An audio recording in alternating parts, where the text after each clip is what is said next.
Everyone, কেমন আছেন আপনারা সকলে? আজকে অনেক দিন পর আবার একটা ছোট্ট মিনি ভ্লগ আপনাদের সকলের জন্য আপলোড করছি। তো দুর্গাপুজো প্রায় দরজায় কড়া নাড়ছে আর বাড়ির সকলের শপিং হয়ে গেছে, শুধু আমাকে ছাড়া।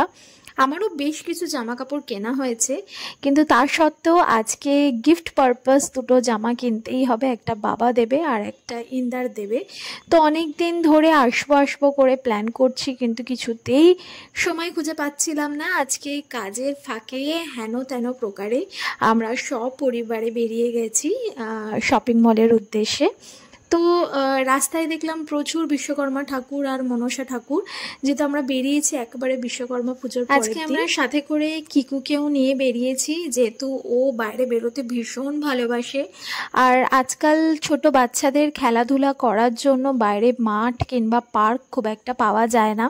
সে কারণে আমরা যখন যেখানে যাই চেষ্টা করি যতটা সম্ভব কিকুকে সাথে করে নিয়ে যাওয়ার। আর সাউথ সিটি মলটা ভেতর থেকে এতটাই বড় আর এতটা স্পেশিয়াস, আমরা যারা দক্ষিণবঙ্গের লোকেরা আমরা সেটা খুব ভালো করেই জানি। তো ছোট বাচ্চারা ওখানে যেতে, ওই জায়গাটাকে এক্সপ্লোর করতে, ঘুরে বেড়াতে, খেলতে খুব পছন্দ করে। কিকুও তার অন্যথা নয়। তো সেই জন্য সাউথ সিটি মলে যখনই আমরা আসি ও ভীষণ এক্সাইটেড। যখনই আসি সাউথ সিটি মল ভীষণ সুন্দরভাবে ডেকোরেটেড থাকে, কিন্তু যখন কোনো ফেস্টিভিটিস থাকে বা কোনো পুজো থাকে তখন তো আরও সুন্দরভাবে সেজে ওঠে। তো যখনই আমি সাউথ সিটি মলে আসি তখনই দেখি কিছু না কিছু ওখানে থিম বেসড ডেকোরেশন চলছে। কিন্তু অদ্ভুত ব্যাপার, এবছরের প্রথম দুর্গা ঠাকুরটা কিন্তু আমি সাউথ সিটি মলেই দেখলাম। এত সুন্দর করে ওখানে থিম বেসড দুর্গা ঠাকুর করেছে, শত শত লোকজন ওখানে দাঁড়িয়ে। প্রথমে আমি যখন গিয়ে সামনে দাঁড়ালাম একেবারেই আমি ফটো ভিডিও কিছুই করতে পারছিলাম না, কারণ অসংখ্য লোকজন, শুধু সকলের মাথা গুনে যাচ্ছিলাম।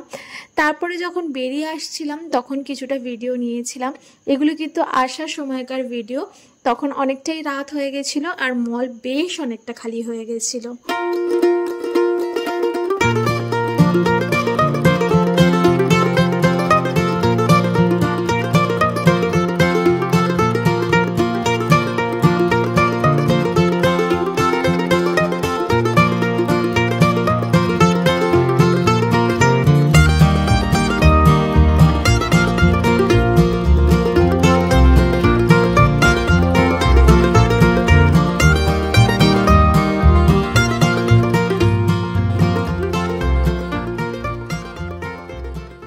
আমরা সবার আগে চলে এসেছিলাম প্যান্টালুন্স থেকে আমি প্রচুর জামা কাপড় কেনাকাটি করি, কিন্তু এইবার পুজোর যে কালেকশন এসছে দেখলাম প্রচণ্ড পরিমাণে দাম বাড়িয়ে দিয়েছে। আদারওয়াইজ আমি দু একটা হয়তো এখানে ভিডিও করে দেখাতাম আপনাদের, কিন্তু যাই হোক এসেছি তো একটা দুটো কাপড় জামা না কিনলেই নয়। তো সেজন্য পছন্দ করে দু তিনটে সেট আমি নিয়ে নিয়েছিলাম। আর তারপরে ইন্দার আর বাবা দুজনেই বিলিং কাউন্টারে ছিল, কিন্তু যেহেতু অনেকটা সময় লাগবে আর শপিং মল প্রায় ফাঁকা হয়ে গেছিলো, তো আমি কিকুকে নিয়ে বেরিয়ে পড়লাম। প্রথমে কিকুর অনেকগুলো ফটো তুললাম, কারণ এত ফটোজেনিক লাগছিল না, প্রত্যেকটা কর্নার মনে হচ্ছিল সব জায়গায় দাঁড়িয়ে ফটো তুলি। তারপরে আমি আর কিকু দুজনে মিলে ঢুকলাম শপার্স স্টপে। সেখানে ওয়ালেট খুঁজলাম, কিন্তু আমি আমার পছন্দ মতো ওয়ালেট পেলাম না। এদিকে বাইরে বেরিয়ে দেখলাম যে সাউথ সিটি মলের অপোজিটে যে লেদার ল্যান্ডটা রয়েছে সেটাও বন্ধ হয়ে গেছে। তো যথারীতি আমরা হাঁটতে হাঁটতে চলে গেলাম সাউথ সিটি মলের একদম পিছনের দিকে একটা চায়না মার্কেট আছে, ওখানে খুব সুন্দর সুন্দর খাবার পাওয়া যায় আর প্রচুর লোকজন আসে এখানে সন্ধ্যের ইভিনিং স্ন্যাক্স করতে।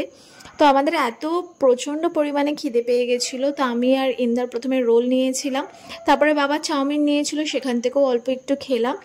রোল চাউমিন দুটো খেয়েই চলে গেছিলাম একটা চায়ের দোকানে, যেটা ওই চায়না মার্কেটেই রয়েছে। তো সেখান থেকে খেলাম চা, আর এখানে স্পেশালিটি হচ্ছে মাটির ভাঁড়ে দোকানের চা, কিন্তু সুন্দর করে মাটির ভাঁড়ে সার্ভ করে এবং ভীষণ ভীষণ ফ্লেভারফুল। তো চা খেয়ে ফাইনালি আমরা রওনা দিলাম বাড়ির দিকে।